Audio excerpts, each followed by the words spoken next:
बिहार के सियासत में आज का दिन बेहद खास रहा है। देखिए, आरजेडी में हेना साहब और ओसामा साहब की घर वापसी हुई है, लेकिन अब सोशल मीडिया पर सवाल उठ रहे हैं कि आखिर पप्पू यादव आरजेडी में कब आएंगे। देखिए, पप्पू यादव के समर्थक चाह रहे हैं कि पप्पू यादव आरजेडी में अगर आ जाएंगे तो फिर तेजस्वी यादव को मुख्यमंत्री बनने से कोई नहीं रोक सकता है। कई ऐसे सवाल हैं जो हम प्रकाश जी से जानेंगे। देखिए, टुडे बिहार न्यूज के संपादक हैं। सबसे पहले आपका स्वागत है। धन्यवाद। क्या लग रहा है, समर्थक जो कर रहे हैं कि अगर पप्पू यादव आरजेडी में आते हैं तो फिर तेजस्वी यादव को मुख्यमंत्री बनने से कोई नहीं रोक सकता है? देखिए, जो समर्थक हैं वो चाहे पप्पू यादव के हों या फिर समर्थक तेजस्वी यादव के हों, लालू यादव के हों, सबसे बड़ी चीज आपने कही कि पप्पू यादव के समर्थक चाहते हैं। मैं यहाँ इस बात में करेक्शन करना चाहूंगा कि ना सिर्फ पप्पू यादव बल्कि पप्पू यादव के जो समर्थक हैं उनसे ज्यादा लालू यादव और तेजस्वी यादव के समर्थक चाहते हैं कि पप्पू यादव घर वापसी कर जाएं, पप्पू यादव की एंट्री राजद में हो जाए। और जाहिर सी बात है, देखिए, पप्पू यादव को आप हल्के में अगर लेते हैं तो कहीं ना कहीं खेल जो है 2025 के चुनाव में बिगड़ जाएगा। आज के वक्त में पप्पू यादव ने अपनी ताकत दिखा दी है। पूर्णिया से पप्पू यादव निर्दलीय चुनाव जीते हैं। देश में तब जहां इंडिया अलायंस वर्सेज एनडीए के बीच लड़ाई थी, उस लड़ाई में पूरे देश भर में अगर कहें तो सबसे चर्चित सीट जो है वो पूर्णिया रहा, क्योंकि पप्पू यादव चुनाव लड़ गए। तो जिस व्यक्ति ने निर्दलीय लोकसभा का चुनाव जीता है उस व्यक्ति को आप हल्के में नहीं ले सकते। दूसरी बात समर्थकों की रही तो देखिए हिमांशु, समर्थक जो है वो चाहते हैं कि उनके नेता जो है वो बड़े ओहदे पर जाए। और तेजस्वी यादव की फैन फॉलोइंग कितनी है बिहार में ये सब जानते हैं, उनके विरोधी खेमे के लोग भी जानते हैं। बिहार में अगर सोशल मीडिया पर कोई चर्चित नेता है तो तेजस्वी यादव और पप्पू यादव है। आज के वक्त में अगर बात कीजिए तो पप्पू यादव और तेजस्वी यादव बिहार के एक लोकप्रिय नेता है। दूसरी बात यह रही कि तेजस्वी यादव हो या पप्पू यादव, ये दोनों यादव घराने से आते हैं। तो जाहिर सी बात है, बिहार में ये कहा जाता है जब कि यादव जो है वो लालू यादव को समर्थन देते हैं, यादव जो है वो लालू यादव के कैडर वोटर हैं, कोर वोटर हैं, वो टूटने वाले नहीं हैं। पप्पू यादव ने दिखाया कि यादव होने का मतलब ना सिर्फ लालू यादव और तेजस्वी यादव बल्कि पप्पू यादव भी है। पूर्णिया की मैं ग्राउंड रिपोर्ट देख रहा था, मैं पूर्णिया में था। पप्पू यादव ने जिस तरीके का माहौल बनाया पूर्णिया में, जिस तरीके से जीत हासिल की, यादवों ने बड़ी भूमिका निभाई। तो अगर पप्पू यादव आ जाएं तो इसमें कोई दो राय नहीं कि 2025 का चुनाव तेजस्वी यादव जीतेंगे। अब रही वापसी की बात, तो देखिए पप्पू यादव घर वापसी करेंगे या नहीं करेंगे ये तय जो है वो लालू यादव तेजस्वी यादव को करना है, दूसरे सिरे में पप्पू यादव को करना है। और लालू परिवार से पप्पू यादव के रिश्ते कोई आज के नहीं है। पप्पू यादव के रिश्ते जो है बहुत पुराने हैं। लालू यादव और तेजस्वी यादव आज इस वक्त जो है कहीं ना कहीं इस बात को लेकर जरूर प्लान कर रहे होंगे कि कोई एक ऐसी रणनीति बनाई जाए जिससे पप्पू यादव की नाराजगी को दूर किया जाए। और हां, मैं फिर कह रहा हूं कि अगर नाराज पप्पू यादव अगर नहीं आते हैं राजद के साथ तो बिहार में बड़ा नुकसान सहना पड़ेगा। इस बार तो पप्पू यादव ने भाई काम करके दिखाना शुरू कर दिया है। और पप्पू यादव बिहार में गरीबों के मसीहा कहे जाते हैं, बड़े नेता हैं, चेहरे हैं बिहार में। हां, अगर मैं कहूंगा कि अगर मुख्यमंत्री बनना है तेजस्वी यादव को तो पप्पू यादव को साथ लेना होगा। पप्पू यादव ही नहीं, जितने ऐसे नेता हैं जो राजद के जो है वो बड़े चेहरे रहे हैं, जो मौजूदा समय में राजद के साथ नहीं है, उन्हें अपने साथ लेने की जरूरत है। ओसामा हो या फिर हेना साहब हो, इनकी घर वापसी ने राजद के कुनबे को मजबूत किया है। अगर आप पूछेंगे कि किन इलाकों में, किन हिस्सों में मजबूत किया है, तो देखिए सिवान में लोकसभा का चुनाव था और लोकसभा के चुनाव में सिवान में जो खेला हुआ, उस खेला में राजद ने जो है भले ही जी जान लगाई, लेकिन हेना साहब ने अपने कद का एहसास करा दिया था तेजस्वी यादव को। स्वर्ण वोटर, इस बात को नोट करने वाली चीज है, स्वर्ण वोटरों ने हेना साहब को वोट किया। स्वर्ण जाति के लोगों ने, भूमिहार, राजपूत, ब्राह्मण, लाला का जो ये वोटर हैं वो बीजेपी के वोटर हैं। और यहाँ जेडीयू की विजय लक्ष्मी चुनाव लड़ रही थी, तो देखिए मुसलमानों ने साथ दिया। अब हिना साहब का ना होना कहाँ कहाँ चुनौती बना, देखिए सारण में, महाराजगंज में, गोपालगंज में, चंपारण में, मैं कहूंगा कि पूर्णिया में भी हिना साहब का समर्थन था पप्पू यादव को। तो बिहार में शहाबुद्दीन जो है वो मुसलमानों के एक बड़े चेहरे माने जाते थे, तो अब इस दुनिया में नहीं है, तो उनके विरासत को संभालने की जिम्मेवारी और ओसामा और हिना साहब को है। और जिन पर जो उनके फैन फॉलोअर हैं वो आज के वक्त में जितना शहाबुद्दीन को प्यार करते थे उतना ही करते हैं। तो इस घर वापसी ने राजद के कुनबे को पूरे बिहार में, उत्तर बिहार के अलावे, तिरहुत के अलावे, सारण के अलावे कई ऐसे और हिस्से हैं जो जहां अल्पसंख्यकों की एक बड़ी आबादी है, कुनबे को बहुत मजबूत कर दिया। हिमांशु, आपको क्या लगता है कि राजद का जो कोर वोटर कहा जाता है कि मुस्लिम और यादव है, तो क्या मुस्लिम जो वोटर है वह आरजेडी से दूर जा रही थी जो हिना साहब और ओसामा साहब को लाने? निश्चित तौर पे ये एक बहुत वाजिब सवाल आपने पूछा। जो मुसलमान वोटर थे, देखिए बिहार में आपको मालूम है कि प्रशांत किशोर की एंट्री हो गई है और जनसुराज बिहार में विधानसभा का उपचुनाव भी लड़ रही है।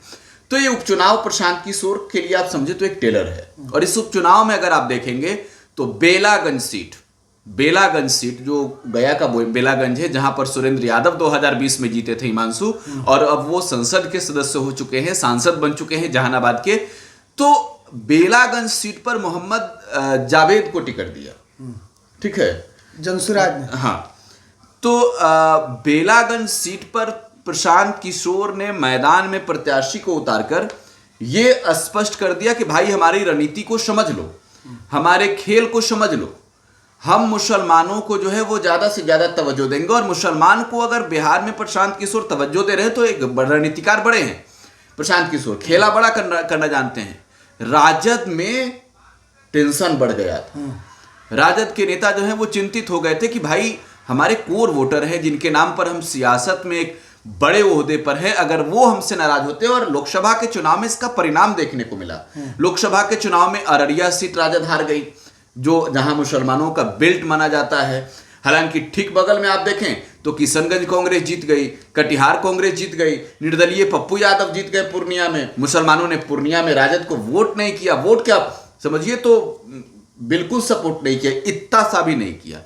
तो एक बड़ा इम्पैक्ट था और तेजस्वी यादव को इस बात का एहसास था। और इस वापसी ने कहीं ना कहीं अल्पसंख्यकों को जो है वो एक तरीके से अपने ओर खींचा है। हिमांशु, आपको लगता है कि हम लोग फिर वापस आएंगे पप्पू यादव पर, कि पप्पू यादव और तेजस्वी यादव एक साथ एक मंच पर आ सकते हैं? क्योंकि लोकसभा चुनाव का आपने जिक्र किया तो देखा होगा 4 दिन तक तेजस्वी यादव जो है वह पूर्णिया में रहे, पप्पू यादव के खिलाफ वह प्रचार कर रहे थे। उन्होंने इतना तक कह दिया था मन से कि अगर महागठबंधन के प्रत्याशी को नहीं चुनते हैं तो आप लोग एनडीए को चुन दीजिए, क्योंकि दल तो दो ही हैं, एनडीए या फिर महागठबंधन। देखिए मैं एक सुधार कर देना चाहता हूं यहाँ पर। मोहम्मद अमजद चुनाव लड़ रहे हैं, पिछले मैंने मोहम्मद जावेद का नाम ले लिया था। जावेद जो है वो किशनगंज के एमपी हैं। देखिए तो आपने सवाल पूछा हिमांशु कि क्या ऐसी परिस्थिति बन सकती है, क्या ऐसा हो सकता है, क्या बिहार के लोग ये चीजें देखेंगे, और बिहार के लोग अगर देखेंगे तो कब देखेंगे, क्यों आखिरकार इस पल का इंतजार इतना करना पड़ रहा है? देखिए राजनीति का एक असल में अगर समझें आप तो राजनीति में कहा जाता है कि कोई किसी का अपना नहीं, कोई किसी का दुश्मन नहीं। और सियासत की जब किताब पढ़ेंगे आप तो आपको यह स्पष्ट दिख जाएगा। जब आप पन्ने पलटेंगे, जब आप देखेंगे नीतीश कुमार को, जब आप देखेंगे बीजेपी के बड़े बड़े नेताओं को, जब आप कांग्रेस के नेताओं को देखेंगे, राजद के नेताओं को देखेंगे, जब आप सपा के नेताओं को देखेंगे, जेएमएम के नेताओं को देखेंगे, शिवसेना के में टूट को देखेंगे, शरद पवार के परिवार की टूट को देखेंगे, तब आपको स्पष्ट स्थिति समझ में आ जाएगी। पप्पू यादव और तेजस्वी यादव क्या एक मंच पर आ सकते हैं? इसका अगर एक लहजे में जवाब कहा जाए तो क्यों नहीं आ सकते? जवाब यही है कि क्यों नहीं आ सकते। वो आएंगे भी, उस वक्त का इंतजार अभी करना होगा। देखिए लालू यादव चाहते हैं कि पप्पू यादव आ जाए, लेकिन पप्पू यादव चाहते हैं कि भाई हम टर्म और कंडीशन बता करके आएंगे, हमारे रास्ते पर चलना होगा, हमारी बातों को सुनना होगा, मानना होगा अगर हम आपके साथ हैं तो, ठीक है ना। तो उस वक्त के लिए इंतजार करना पड़ेगा। लेकिन एक स्थिति स्पष्ट समझे कि पप्पू यादव को लेना जरूरी ही नहीं, मजबूरी भी है राजद के लिए। और वो मजबूरी जो एक वक्त होगा जब करवट बदलेगा, पप्पू यादव राजद के साथ आ जाएंगे और पप्पू यादव एक वक्त में राष्ट्रीय जनता दल के एक बड़े चेहरे बन सकते हैं। हाँ, चर्चा ये भी चलती है कि पप्पू यादव तो मुख्यमंत्री के दावेदार हैं, चेहरे हैं, तो पप्पू यादव को यहां कंप्रोमाइज करना पड़ेगा, हिमांशु, करना पड़ेगा। हाँ हिमांशु, अच्छा, हम लोग वापस आते हैं। आज हेना साहब और ओसामा साहब की जो है घर वापसी हुई है। आप वहां पर गए भी थे, आपने देखा कि किस तरीके से आरजेडी में कहीं ना कहीं हरियाली वापस लौट आई। हजारों समर्थक के साथ हेना साहब पहुंचे थे, खूब नारा लग रहा था और तेजस्वी यादव का भी जोश देखा गया है कि आज दुगुना हो गया है। देखिए क्यों नहीं होगा, तेजस्वी यादव ने तो ये भी कहा कि मेरा भाई ओसामा साहब को, और ये वो तेजस्वी यादव कह रहे थे। मैं इस बात को आज दोहराना चाहता हूं कि जब शहाबुद्दीन का निधन हुआ, भले ही लालू परिवार ने पूरी तरीके से कांटेक्ट करा, शहाबुद्दीन के परिवार के लोगों से बातचीत करी, और दिल्ली में मौजूद तेजस्वी यादव तब देखने नहीं गए थे। जो नाराजगी थी, उस नाराजगी का खामियाजा भुगतना पड़ा तेजस्वी यादव को। सारण के चुनाव में लालू प्रसाद की बेटी रोहिणी आचार्य हार गई। सारण के बगल में महाराजगंज में बिहार कांग्रेस के प्रदेश अध्यक्ष अखिलेश सिंह के बेटे चुनाव हार गए। सिवान जो राजद का गढ़ माना जाता है, जहां शहाबुद्दीन का सिक्का चलता था, जहां से राजद की एक ऐसी स्थिति थी कि बिहार भर में एक कोई चर्चित नेता था तो सिवान से शहाबुद्दीन थे। उस शहाबुद्दीन के गढ़ में राजद की स्थिति बदतर हो गई। अवध बिहारी चौधरी चुनाव लड़ रहे थे। अवध बिहारी चौधरी बड़े नेता हैं, लालू यादव के खास माने जाते हैं, करीबी माने जाते हैं। आप उसके ठीक बगल में अगर जाएं तो इधर पाटलिपुत्रा में चुनाव जीत गई मीसा भारती, गोपालगंज में वीआईपी हार गई, गठबंधन में थी। गोपालगंज के बगल में आप जाएं तो चंपारण हार गई राजद। उसके बगल में जाए तो पश्चिमी चंपारण, पूर्वी चंपारण के बाद जो है वो बागाहां वाल्मीकि नगर सीट हार गई, मुजफ्फरपुर सीट हार गई। तो तिरहुत में आखिरकार करिश्मा क्यों नहीं दिखा?